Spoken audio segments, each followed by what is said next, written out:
Assalamualaikum warahmatullahi wabarakatuh. Selamat siang, Pak. Mohon izin untuk memperkenalkan diri. Nama Taruna Muda Salman Al-Farisi, kelas D4 TRKKB reguler NIT 0820081107. Mohon izin untuk menjelaskan mengenai mesin permesinan di atas kapal, yaitu salah satunya adalah Ancor windlass atau bisa disebut mesin jangkar. Yang pertama saya akan menjelaskan mengenai pengertian dan fungsi Ancor windlass. Untuk windlass atau mesin jangkar adalah merupakan suatu sistem mesin derek jangkar yang dipasang di kapal guna keperluan mengangkat dan mengulur jangkar dan rantai jangkar melalui tabung jangkar. Sebelumnya, kegunaan utamanya dari windlass adalah sebagai penghubung atau penarik tali atau rantai jangkar. Windlass mempunyai kemampuan untuk mengangkat jangkar pada kedalaman 30-60 meter. Mesin jangkar harus ditempatkan pada posisi di geladak haluan kapal sehingga memudahkan pengoperasian penurunan dan penarikan jangkar.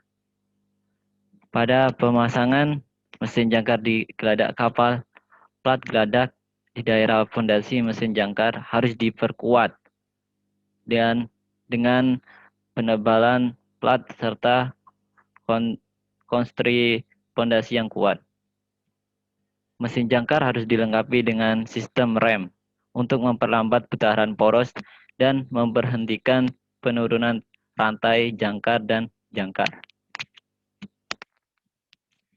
Setelah itu fungsi windlass atau fungsi mesin jangkar. Nomor 1, sebagai alat yang dipasang kapal guna keperluan mengangkat dan mengulurkan jangkar dan rantai jangkar. Nomor 2, kegunaan dari jangkar adalah untuk membatasi gerak kapal pada waktu berlabuh di luar pelabuhan agar kapal tetap pada kedudukannya. Untuk ketiga, untuk mengangkat dan mengulurkan jangkar, mesin jangkar juga dapat berfungsi sebagai alat untuk mengulur tali tambang. Nah, ini adalah komponen windlass serta fungsinya. Untuk ancor itu adalah jangkar kapal.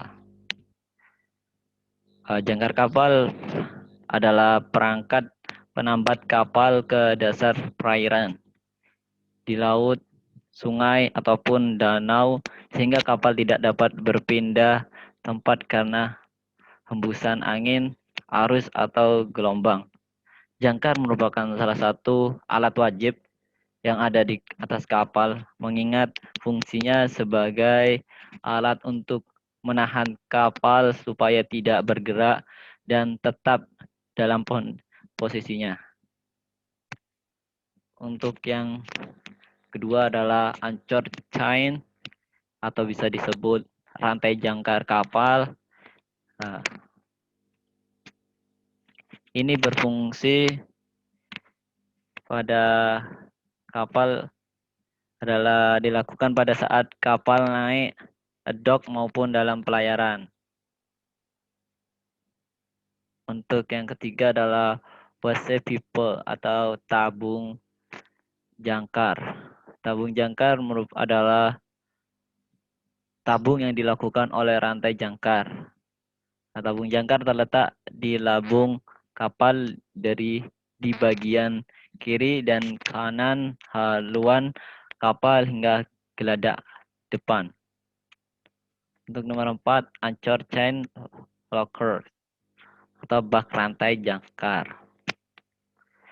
Bak rantai adalah tempat yang menyimpan rantai jangkar penempatan yang terbaik sesuai dengan posisi mesin jangkar.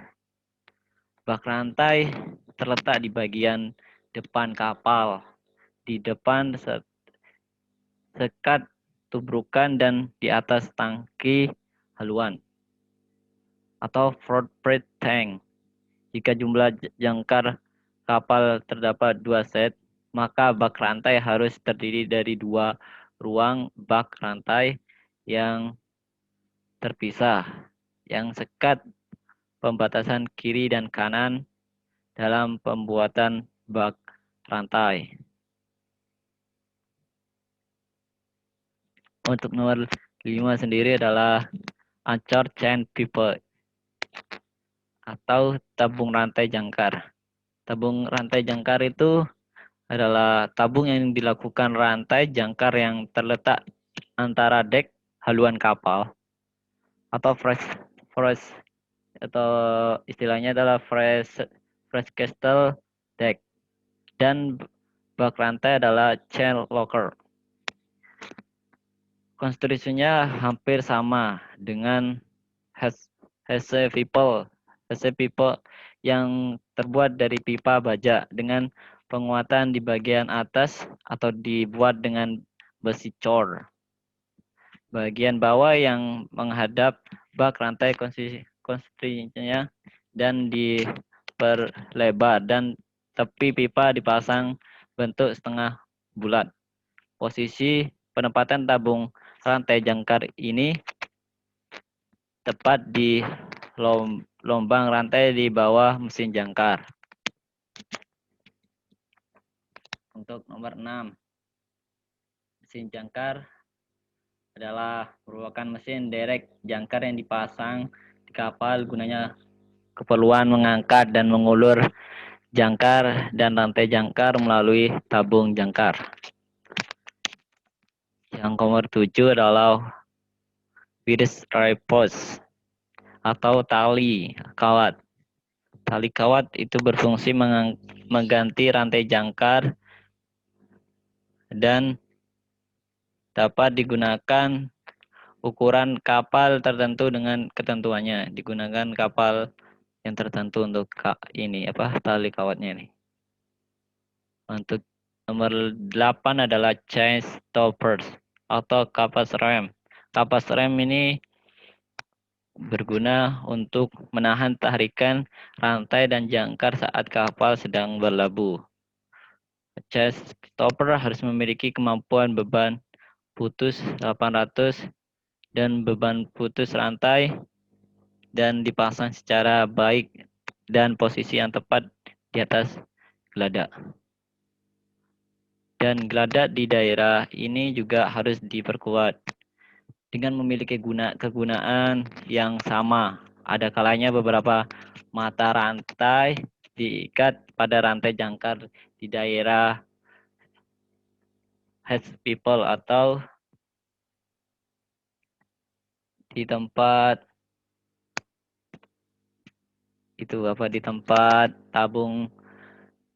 tabung jangkar.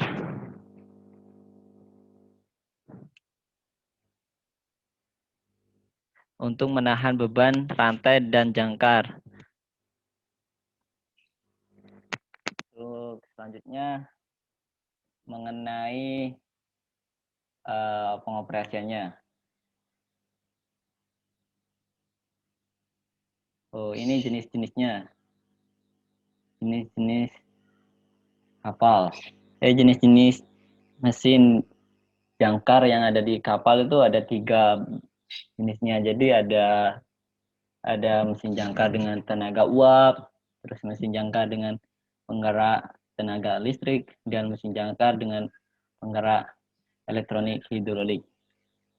Oke, kita lihat sebuah pengoperasian.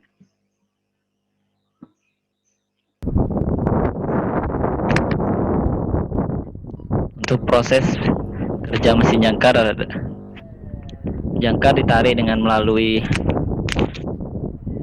people atau tabung jangkar yang terkait dengan menggunakan joining cycle dan dilengkapi dengan swivel, sehingga apabila jangkar berputar maka rantai jangkar tidak termelintir, dan rantai akan melalui chain stopper yang terpasang di geladak.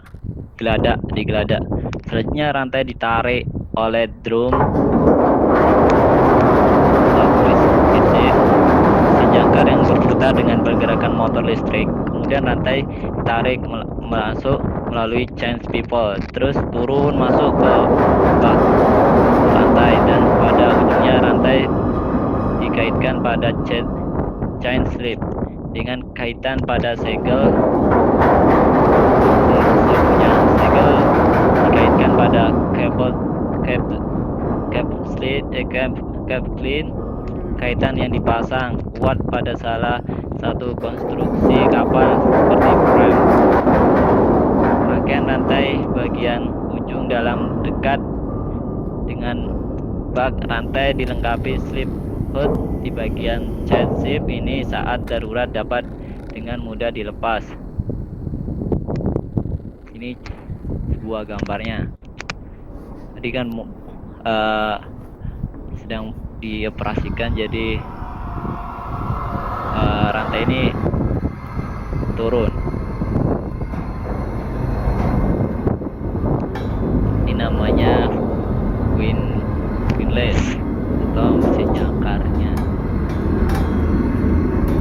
Jadi ukurannya cukup besar, dan ini adalah ini di rantainya turun ke bawah dengan bisa menahan kedalamannya adalah 30 sampai 60 meter.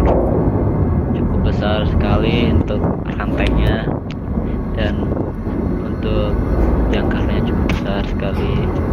Ini biasanya dengan menggunakan tali.